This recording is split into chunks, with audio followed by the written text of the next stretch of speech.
começou nossa captação de maio para junho desse ano, que é, a gente falava assim, pô, ou a gente lê jornal ou a gente faz captação, porque se abrir o jornal era fintech demite 70 pessoas, 100 pessoas, né? Era só notícia de demissão, enquanto a gente indo buscar capital. Crescer 20 vezes até o fim do primeiro semestre de 2023. Esse é o objetivo de uma fintech que promete resolver as dores de pequenos e médios importadores brasileiros. Com esse pitch, a Vixtra acaba de levantar 16 milhões de reais em uma rodada pré-série A. O investimento foi liderado pela Valor Capital, gestora fundada por um dos investidores dos unicórnios Gympass e Olist, com participação da QED Investors, um fundo norte-americano de venture capital. Quem conta a história da empresa e como o aporte vai ajudar a Vixtra a alcançar metas ousadas de curto prazo é o Leonardo Baltieri, cofundador e co-CEO da Fintech. Esse é o Remessa Talks, uma produção da Remessa Online, principal plataforma digital brasileira de transferências internacionais, parceira das startups e dos investidores nas operações de aporte de capitais. Eu sou o Rui Gonçalves e convido você a participar de mais um episódio. Vem com a gente! Começa agora o Remessa Talks, a websérie da Remessa Online sobre o mundo dos negócios das startups. Leonardo, valeu, obrigado pela presença. Eu normalmente começo contando a história do empreendedor e da empresa para depois começar a falar de investimento. Mas espera aí, vocês têm 1 ano de criação, já passaram por 2 rodadas, a sua primeira rodada foi de mais de 30 milhões de reais e vocês estavam no MVP. Cara, que mágica é essa para conseguir um cheque tão robusto logo de cara?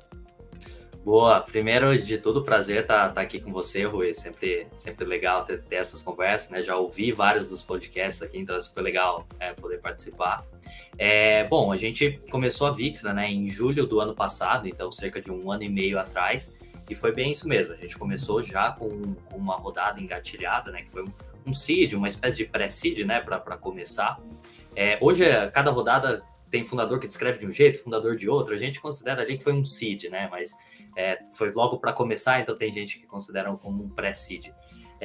A gente conseguiu levantar essa rodada inicial bem relevante, né, e que agora a gente levantou mais uma rodada, porque a gente já tinha muito bem definido o que a gente queria fazer, assim. Então, quando a gente começou a Vixtra, né, somos em 3 cofundadores, a gente já vinha se falando há quase 6 meses, entendendo, né, nesses 6 meses, se a gente conseguiria trabalhar junto, o que seriam as responsabilidades de cada um, o que era a dor que a gente queria resolver, o que era o produto. E aí, quando a gente começou, a gente já tinha isso tão claro que foi fácil ali naquele momento, né, um momento que o mercado também era outro, assim, né, a facilidade de levantar capital e que permitiu a gente já começar com um aporte bem relevante.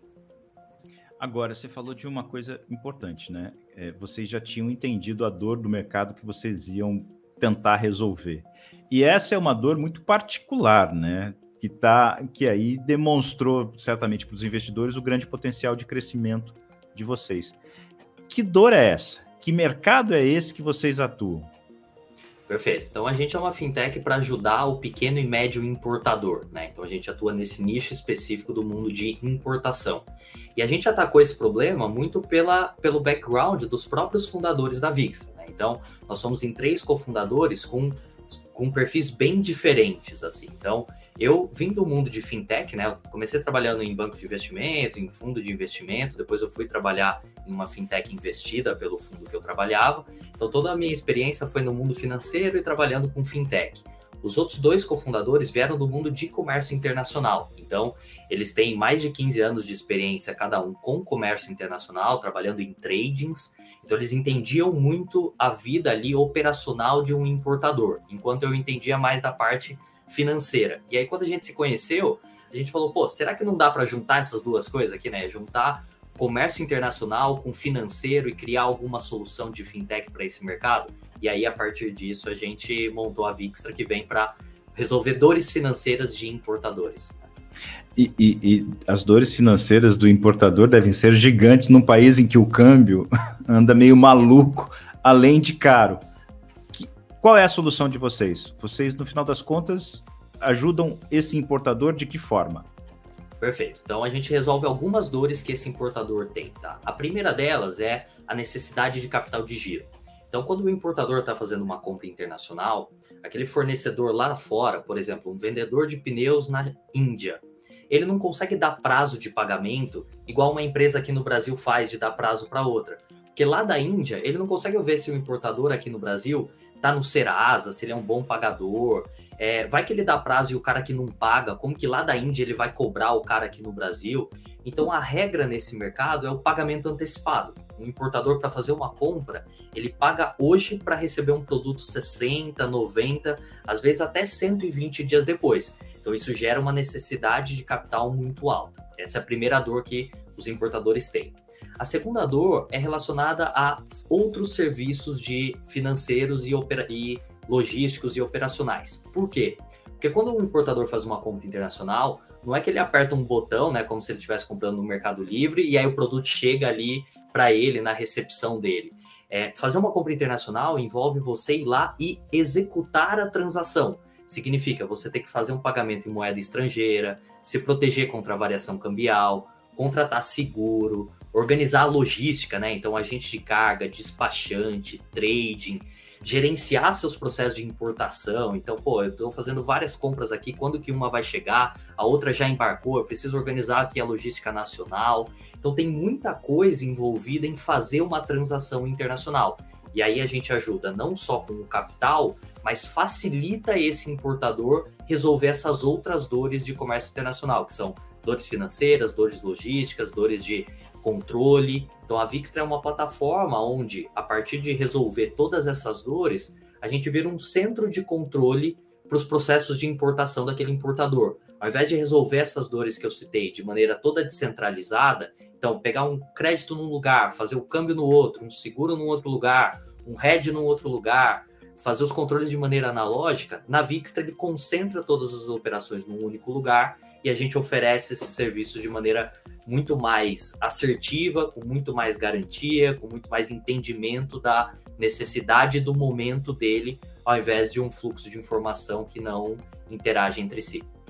Quando você fala desse pequeno importador que precisa desse capital de giro, porque tem que pagar antecipado para receber um produto depois de 3, 4 meses, qual é o perfil dessa empresa? Qual é o valor da transação? E o que normalmente esse cara importa? Perfeito. Hoje aqui na Vixtra a gente está focando em importadores que faturam entre 30 e 300 milhões de reais por ano.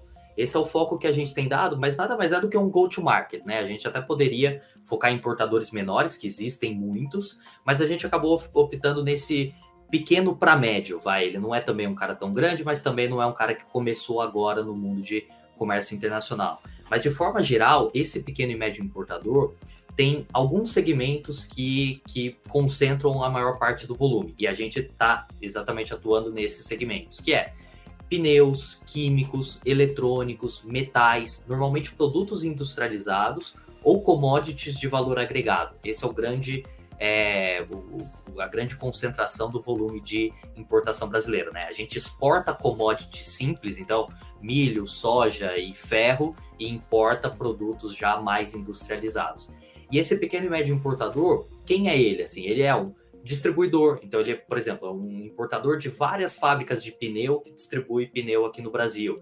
Ele é um distribuidor de químicos. Então ele compra de várias petroquímicas pelo mundo e vende químicos aqui.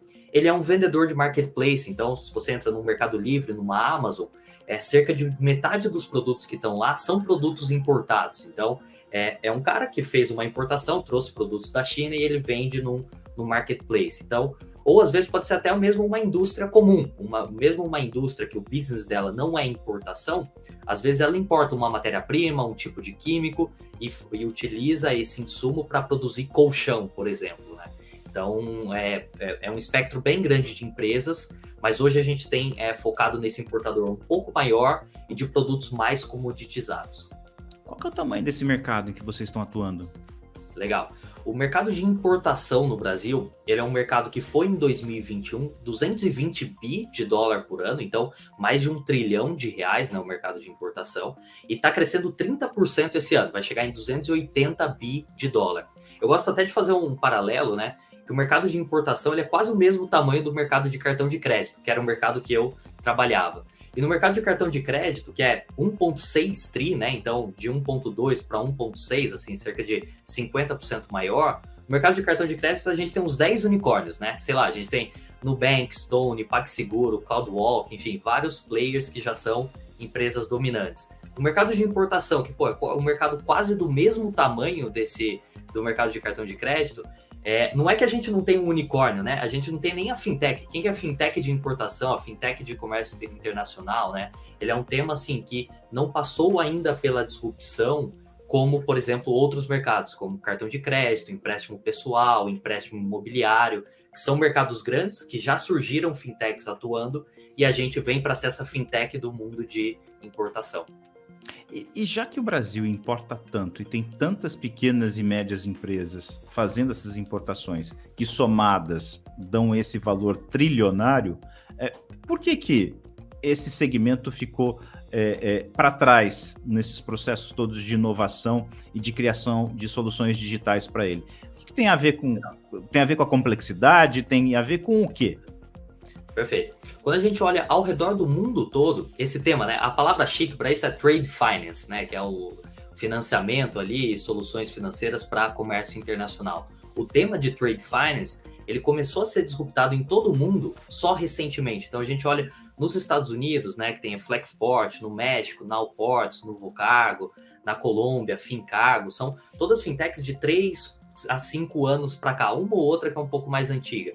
Mas as fintechs de trade finance são muito recentes. E o porquê que isso acontece, né? E a gente vem, né, vai puxando esse movimento aqui no Brasil.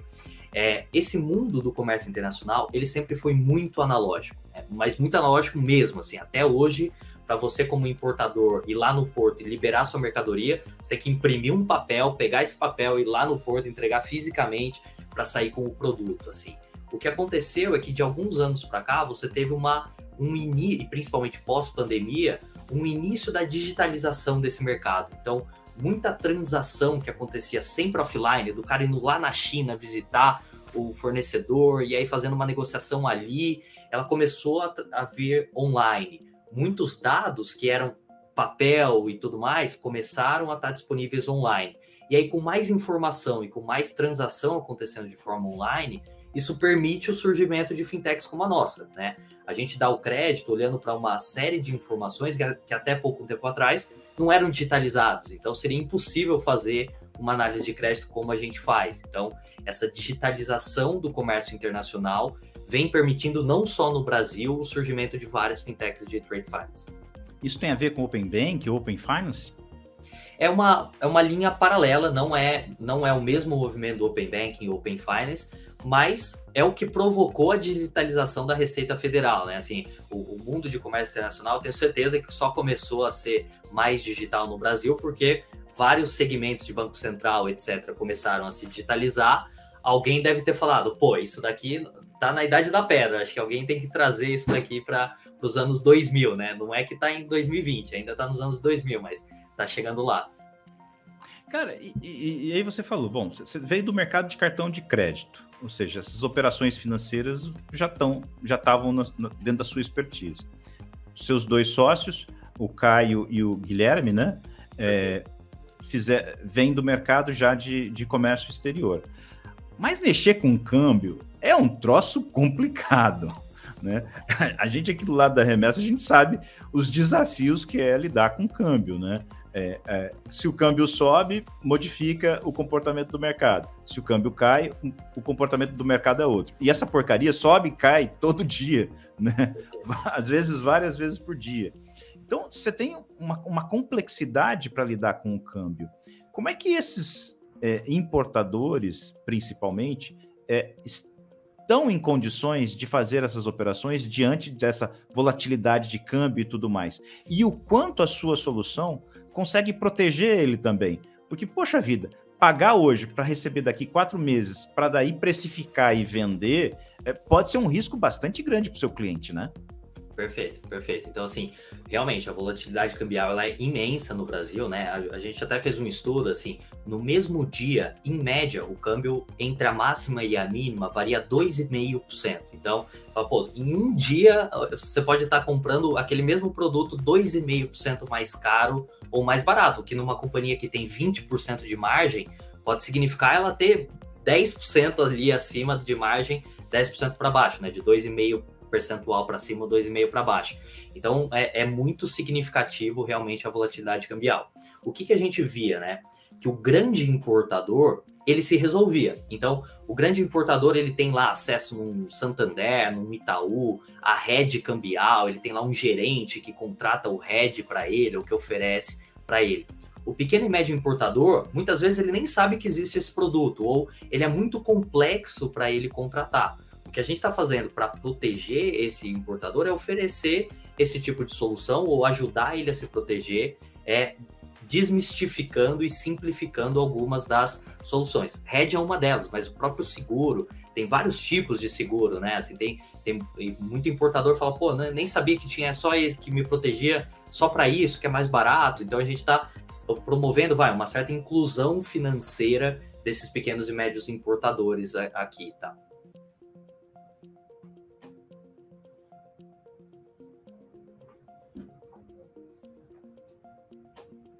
Opa, desculpa, não estou te ouvindo. Nossa, perdão, fiquei com o microfone desligado. Esse pequeno importador, ele apesar de movimentar volumes expressivos de dinheiro, muitas vezes ele é um cara que é uma empresinha familiar, né? A gente está falando desse tipo de pessoa, né?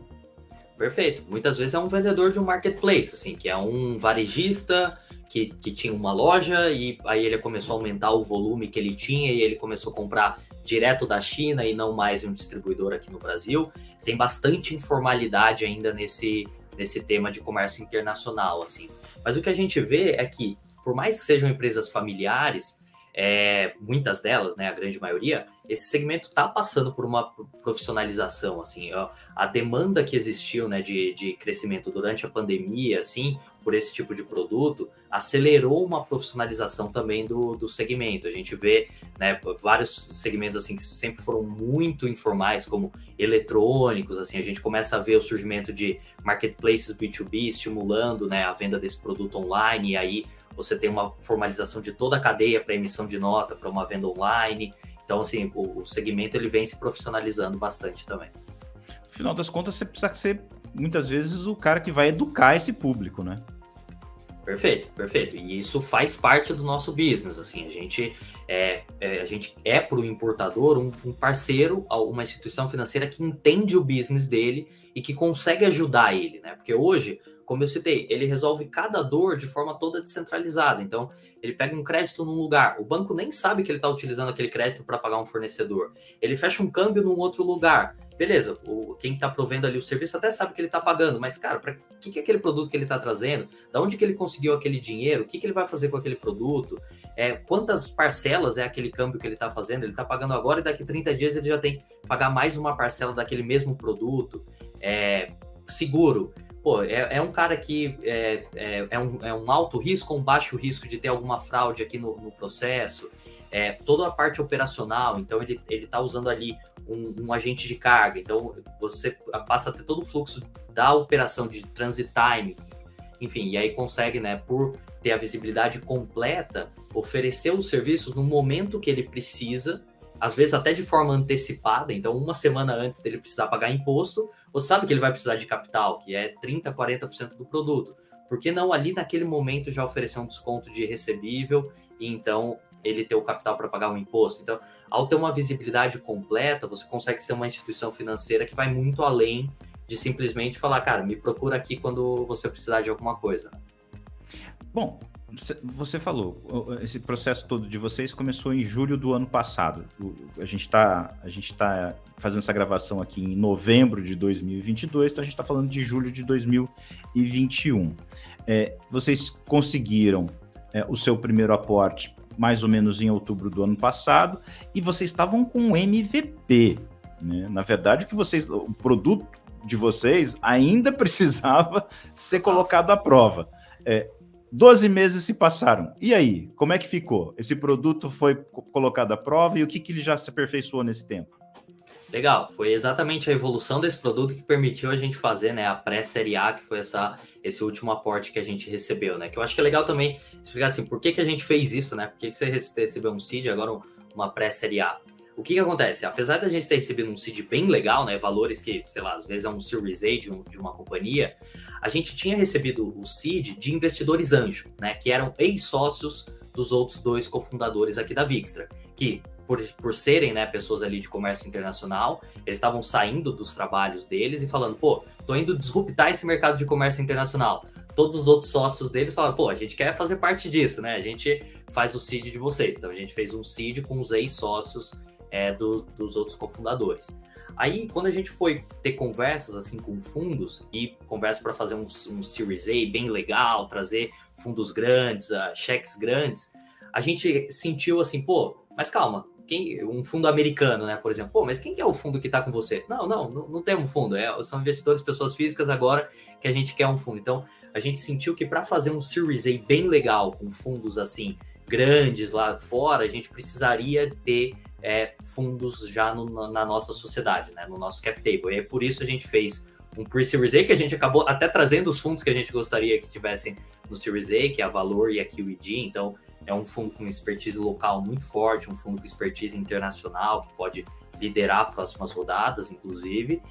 E aí a gente fez essa rodada, trouxe eles, menos capital, por menos percentual da companhia, mas agora a gente já tem um cap table que permite, ao a gente até escalar um pouco mais o produto, aí sim fazer um Series A da maneira que a gente gostaria. Então, esse é o racional da rodada que a gente fez. E desde então, desde que a gente lançou o produto lá em MVP, estava rodando em MVP ainda quando a gente fez o outro aporte, o produto super escalou. Então, a gente saiu ali de volumes transacionados dentro do MVP para hoje já mais de dezenas de milhões de reais ali já transacionaram pela nossa plataforma. Crédito, né? A gente tem um FDIC estruturado, que é a maneira que a gente faz a captação do dinheiro para oferecer como crédito, toda a solução de câmbio já rodando, a gente já, né, oferecendo para os nossos clientes as soluções para aquelas outras dores que eu citei. Na Vixtra, a gente quer resolver a dor do importador, mas nem sempre é a gente que vai lá e vai resolver. Então, para a parte logística, por exemplo, a gente traz parceiros para a nossa plataforma e aí esse importador tem acesso a parceiros que já foram homologados pela gente, que a gente já trabalhou, que sabe que é boa qualidade, que ele também acaba não conseguindo ter acesso por não ter um volume tão grande. Então, nosso produto evoluiu bastante, agora é crescimento mês a mês, para a gente estar pronto para uma próxima rodada, talvez já no início do ano que vem. Bom, então já que a gente já está falando de rodada, deixa eu chamar a vinheta. Vamos para a próxima rodada. Chegou a hora da próxima rodada. Bom, Leonardo, você já estava explicando então. Vocês trouxeram nesse movimento agora de pré-série A os fundos para fazer parte aí do seu cap table e já prevendo um próximo movimento que é para captar mais e fazer a empresa crescer. Agora, se a gente somar os 35 milhões do ano passado com os 16 milhões de agora, a gente já passa de 50 milhões. Por que vocês estão... Onde é que vocês estão usando esse dinheiro? É efetivamente para emprestar? Vocês estão fazendo o empréstimo? Parte desse capital é o teu produto financeiro mesmo? Perfeito. Onde a gente aloca esse capital? Parte é produto e tecnologia, né? Então, isso que consome bastante do nosso orçamento. Eu diria que 70% hoje da companhia ela é produto e tecnologia. A gente quer oferecer todas as soluções de forma digital, com boa experiência do cliente. Então, a gente acima de tudo, né? A gente é uma empresa de tecnologia que oferece soluções financeiras. Então, parte é para isso. Mas a outra parte, ela é para oferecer o produto de crédito, né? Então, quando a gente estrutura um FDIC, no início, né, como a gente está fazendo um tipo de crédito que não é comum no mercado, né, não existia ainda uma solução como a nossa, a gente precisa colocar parte do capital daquele FDIC, né? Hoje a gente está colocando cerca de 1/6 do total do FDIC é capital nosso, então a gente também usou parte para colocar. Mas a ideia é que ao longo do tempo a gente vai diminuindo, né? De 16% que é hoje, caia para 10% na próxima captação, caia para 5% na próxima, até que a gente possa ter, né, dentro desse FDIC, somente capital de terceiros e a companhia passe a não necessitar. Mas nesse início, como a gente está colocando o produto de pé, a gente precisava colocar uma parte daquele capital. Mas que está indo super bem, assim, o fundo está gerando retornos, inclusive o capital que a gente colocou lá está gerando retornos super positivos, dado a dinâmica do nosso produto. Vale citar, né? A gente está fazendo esse financiamento para importação, dezenas de milhões de reais já movimentando. Eu falo dezenas para não falar o número exato, porque, puta, todo momento tá acontecendo transação, né? Então, a gente já superou a barreira de 10 milhões de reais, já está na casa de dezenas, e até agora, zero inadimplência na nossa solução. Assim. Então, é um produto que está sendo muito rentável para o crédito, porque você consegue cobrar taxas altas e sem inadimplência, a rentabilidade ela fica muito grande ali nas cotas subordinadas do fundo, né? E é isso que a gente está vendo. E por que vocês estão conseguindo esse resultado? Por que o teu cliente é tão fiel e não está atrasando o pagamento, mesmo com toda a volatilidade que a gente está vendo? Perfeito. Isso tem alguns motivos, então vou listar algum deles, tá? Primeiro, é a nossa análise de crédito, né? Quando a gente faz análise de crédito para dar um crédito para um importador, a gente entende o modelo de negócio daquele importador. Parece tão óbvio, mas não é assim que ele obtém dinheiro hoje. Ele obtém dinheiro numa mesa de crédito de um banco, assim como qualquer empresa que está lá. E o banco normalmente pede garantia. O banco é especialista em solicitar garantia. Ele não vai olhar o que você está fazendo, né? Perfeito. E esse importador, ele tem um business que é diferente, que ele tem outras garantias para dar, que não as garantias tradicionais que um banco consegue. Então, na nossa modelagem de crédito, a gente entende o business daquele importador e a gente faz um trabalho que é olhar as transações que a gente vai financiar. Então, a gente não dá o crédito para o importador fazer o que ele quiser com o dinheiro. A gente dá o crédito para ele fazer uma compra internacional. E para isso, a gente olha todo o histórico de compra internacional daquele importador. Então, essa transação que a gente está dando o capital para ele comprar, ele já comprou desse fornecedor? É um produto que ele vende recorrentemente ou é um produto novo? Quem que é esse fornecedor que ele está comprando? É um cara confiável? Esse cara que ele está comprando, como que está o compliance dele? Ele respeita a regra trabalhista, a regra ambiental? Ele vende não só para o Brasil, mas ele vende também para a Europa, para os Estados Unidos? Como que é o track record dele? Ele vem aumentando o volume de vendas ou vem diminuindo o volume de vendas? Então a gente faz uma análise de olhar a transação e não olhar a demonstração financeira ali. A gente até olha, lógico, né, para olhar a saúde financeira do importador, mas a gente olha a transação que ele está fazendo e prover o capital para aquela transação. Então essa é a primeira parte que nos leva a ter uma inadimplência menor. Segunda parte, a gente fica com o produto como uma garantia, tá? Isso é importante, a gente dá o crédito e fica com aquele produto que está sendo financiado como uma garantia. Terceiro, a gente retém toda a documentação para a nacionalização daquele produto. O que isso significa? Como a gente organizou o pagamento, a documentação que o importador precisa para ir lá no porto e liberar aquele produto, ela vem para a gente, ela fica na nossa custódia. Quando o produto chega, o importador nos paga e a gente libera a documentação para ele ir lá no porto. Ou seja, se ele não nos paga, ele não consegue ter aquele produto que ele está fazendo uma compra internacional. E quarto, a gente não financia 100% daquela compra. A gente financia até 80% do volume ali que ele está comprando. Então, ele está fazendo uma compra de $100 mil, por exemplo, a gente financia R$400 mil, ou seja, cerca de 80% do que ele está comprando. Então, quando o produto chega, que é ali 60, 90 dias depois, então também é um crédito curto, o que leva a menor inadimplência, ele tem que pagar R$400 mil por um produto que ele já comprometeu, né, R$500 mil. Se ele não pagar a Vixtra, né, ele acaba não podendo retirar aquele produto, porque toda a documentação está com a gente, e a gente tem aquele produto como uma garantia. Então, se a gente tiver que executar, a gente pode pegar aquele produto. E normalmente o importador que a gente financia, por olhar a transação e entender o business dele, a gente financia uma transação onde aquele importador revende aquele produto, por exemplo, por 2, 3 vezes o preço, ou ele está importando algo que ele realmente precisa para a cadeia de produção dele aqui, para gerar todo o faturamento dele. Então ele traz um processador que sem aquele processador ele não produz ar-condicionado, ou ele traz um produto químico que sem aquele químico ele não produz a bolacha que ele está produzindo.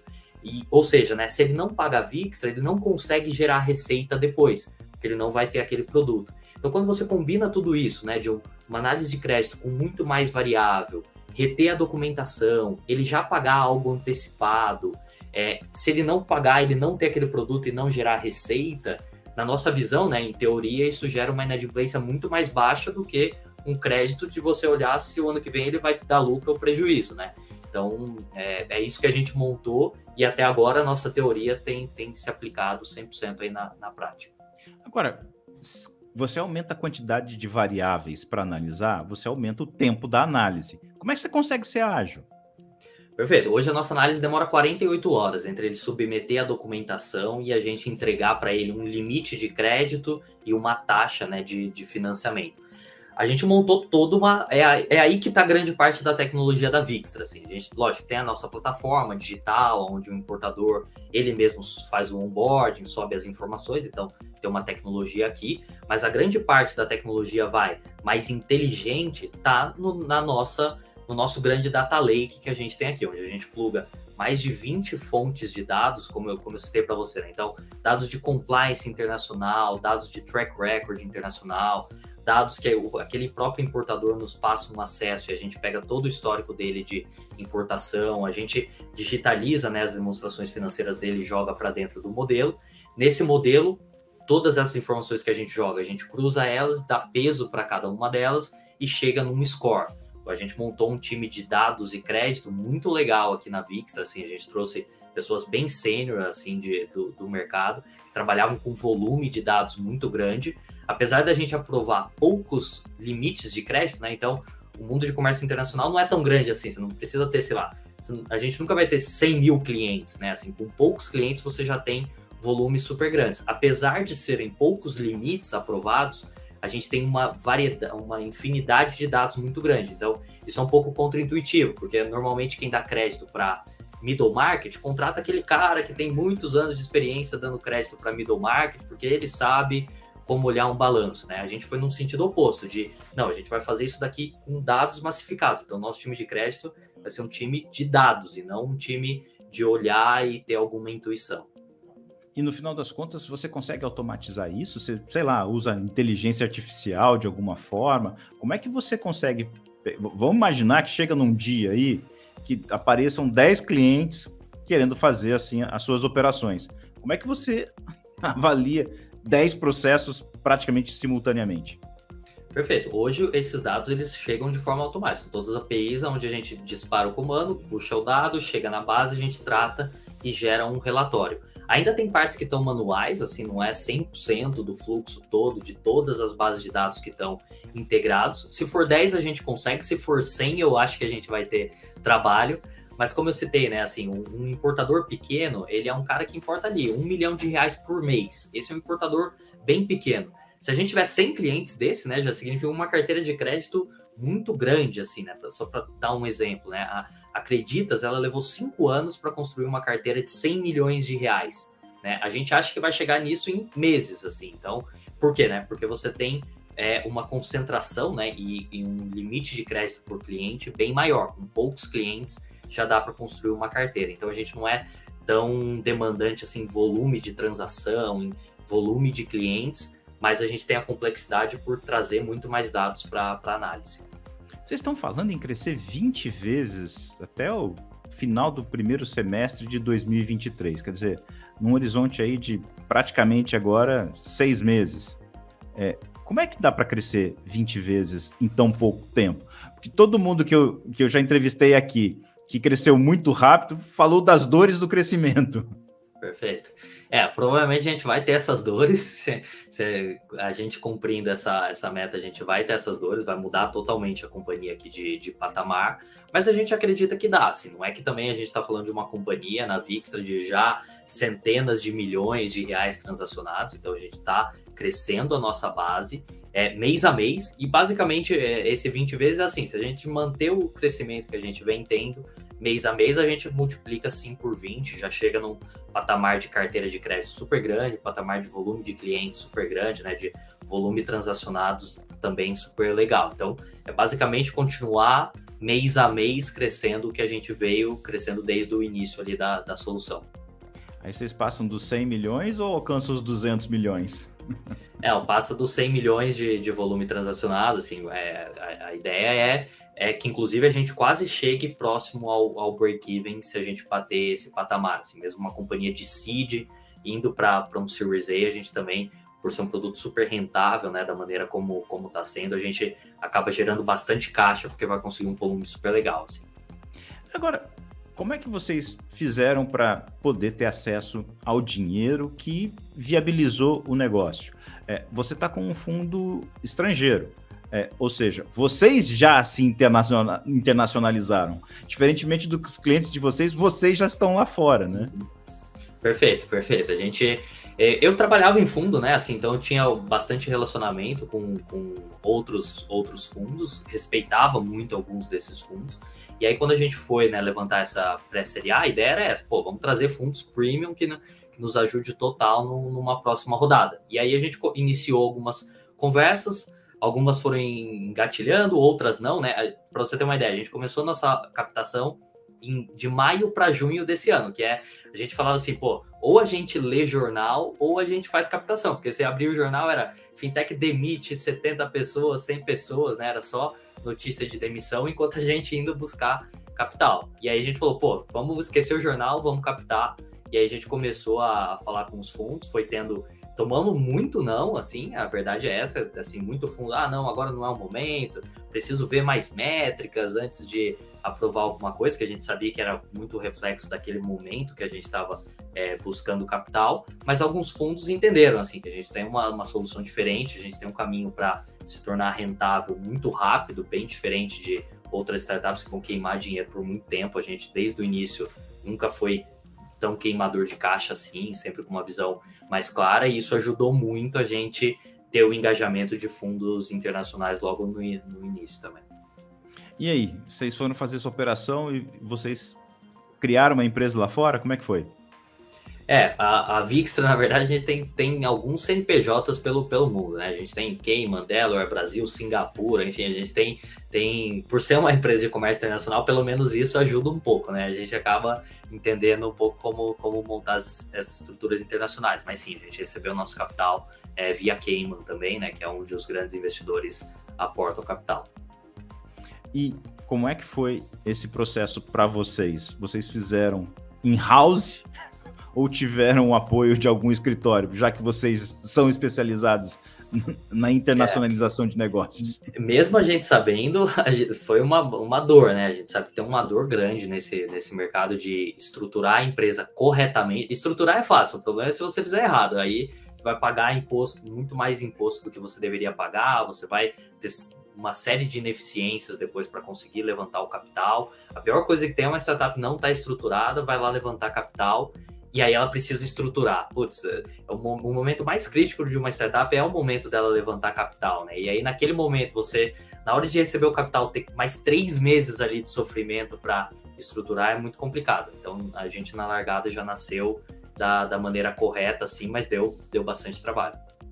O quanto foi importante essa experiência anterior sua, particularmente, para poder fazer essa estruturação da forma como vocês fizeram? Porque certamente a velocidade com que vocês vêm recebendo o investimento também está relacionada com a eficiência com que vocês montaram essa estrutura, né? Não, perfeito. Foi essencial, assim, acho que não sem ter tido experiências como investidor, né, do lado do fundo, entendendo o que era a maneira correta, a gente não teria conseguido montar, né? Acho que todo mundo entende, uma startup no Brasil, então eu abro um CNPJ aqui no Brasil, né? Não, né? A resposta é não é assim. Tem que montar o CNPJ lá fora se você quer capital de terceiros e de fundos globais, né? Se você quer capital daqui, aí é isso mesmo. Mas, enfim, então a experiência ela super ajudou, e eu diria que não só ajudou, ela foi essencial para começar, né, já da maneira correta desde o início. Para a gente encerrar, Leonardo, além da perspectiva aí, do objetivo de crescer 20 vezes, quais são os outros objetivos que vocês estão perseguindo em 2023 e como é que o cenário de 2023 está se mostrando para vocês? Legal. Bom, a gente quer crescer o volume transacionado, então essa é uma das principais métricas aqui que a gente tem. A gente tem uma parte de desenvolvimento de produto ainda muito forte, então como eu citei, tem várias automatizações ainda para serem feitas para a gente realmente ser super escalável. Tem a parte de experiência do cliente, que também é muito importante, a gente ainda quer melhorar muito nossa plataforma em termos daquele importador, né? Realmente resolver todas as dores dele e cada vez mais resolvendo as burocracias. Muitas das dores que ele tem acaba nem sendo pela gente, sendo pelo provedor. Então, como a gente consegue ajudar esse provedor de serviços a ter um serviço melhor, e aí a gente começa a criar vários diferenciais da nossa plataforma, porque pela Vixtra acaba sendo melhor do que em qualquer outro lugar, não por culpa do outro lugar, mas porque a gente aqui conseguiu, né, facilitar esse próprio provedor. Então, assim, tem muito desenvolvimento de produto aliado a crescer, né? A gente sabe que o mercado de startup, pelo menos é a minha visão, ainda vai continuar difícil por um bom tempo, acho que não só 2023, o mercado mudou para sempre, assim, ou pelo menos por muito tempo a gente vai ter escassez de capital. Eu acho que um pouco da vantagem nossa é que a gente já nasceu nesse cenário, né? A gente já nasceu sendo difícil, né? Talvez o primeiro aporte que a gente recebeu ainda era um cenário um pouco mais fácil, mas esse último aporte a gente já viveu a dor, já aprendeu que é difícil levantar capital nesse mercado, que você tem que ter um discurso completamente diferente, uma companhia completamente diferente do que era anteriormente. Então a gente, assim, tem a visão de que vai ser muito difícil 2023 nos temas de fundraising, de crescimento, mas nunca ninguém falou que ia ser fácil também, assim, né? Eu acho que como empreendedor, nunca imaginei que seria fácil. Agora, o ano de 2023 para as importações dos brasileiros, vocês têm aí alguma sinalização? Vocês estão otimistas com esse mercado ou já estão pensando na possibilidade de financiar exportação também? A gente tem pensado no mundo de exportação, né, como atuar nas duas pontas, isso sim, mas em relação ao mercado, a gente ainda vê com bastante otimismo o ano que vem, assim, o Brasil ele vem aumentando o volume de importação ano a ano, assim, é um mercado, a gente ainda importa só 16% do PIB, enquanto o mundo importa 30% do PIB, né? Então, volume de importações dividido pelo PIB. Então, assim, tem espaço para dobrar, assim, o volume de importação no Brasil. Então, por mais que tenha cenários internos, assim, ó, a situação estrutural de importação no Brasil tem um espaço para crescer tão grande que a gente ainda, mesmo com possíveis situações ruins para a economia, a gente ainda enxerga muito espaço de maneira estrutural para crescer, né? Meio como o Nubank olhava e falava, tá bom, pode ter crise econômica no Brasil, mas, pô, tem 70% dos brasileiros desbancarizados. Então, tem uma situação macro tão forte que, putz, 1 ano ou 2 anos não deveria afetar sua vida. É assim que a gente vê o mercado de comércio internacional. O Brasil tem tanto problema para ser resolvido que não é uma crise ou outra que vai impedir o empreendedor brasileiro de poder criar sua solução, né? Exatamente. A dor do cliente ela é tão clara assim que você fala, pô, se ele comprar um pouco mais ou um pouco menos, assim, cara, a dor vai continuar estando lá, né? Legal. Leonardo Baltieri, cara, quero te agradecer demais por esse papo com você e desejar muito sucesso e tomara que daqui a 6 meses a gente esteja se encontrando e você falar assim, cresci 20 vezes. Boa, não, prazer total estar aqui. Muito obrigado, Rui, pela disponibilidade aí. Legal. E eu quero agradecer você também que nos acompanhou. Lembrando que o Remessa Talks é uma produção da Remessa Online, principal plataforma digital brasileira de transferências internacionais, parceira das startups e dos investidores nas operações de aporte de capitais. Até o nosso próximo episódio. Tchau. Esse foi o Remessa Talks, websérie da Remessa Online. A gente se encontra na próxima rodada.